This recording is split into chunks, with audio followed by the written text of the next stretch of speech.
জয় যিশু, hallelujah, praise the Lord. মহান ঈশ্বরের প্রশংসা করি, গৌরব করি, তার ধন্যবাদ করি, তার বাক্যের জন্য ধন্যবাদ। তো বাইবেল বাক্য পাঠ করছি মথি 19 অধ্যায় 28 পদ থেকে পড়ছি। আমরা তবে কি পাইব?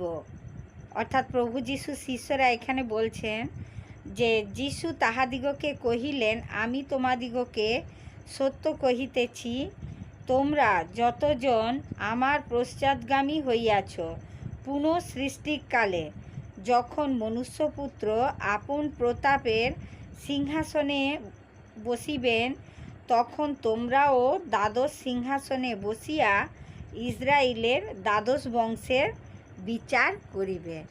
অর্থাৎ যতজন সেই প্রভু যিশুর পশ্চাৎগামী হবে, বাক্য অনুসারে জীবনযাপন করবে, তো ঈশ্বর সেই পুনঃসৃষ্টিকালে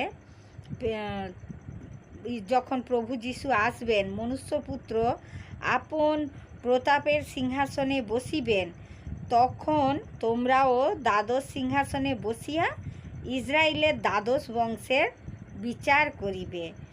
আর যে কোনো ব্যক্তি আমার নামের জন্য বাটি কি ভাতা কি ভগিনী কি পিতা কি মাতা কি সন্তান কি ক্ষেত্র পরিত্যাগ করিয়াছে, সে তাহার শতগুণ পাইবে এবং অনন্ত জীবনের অধিকারী হইবে।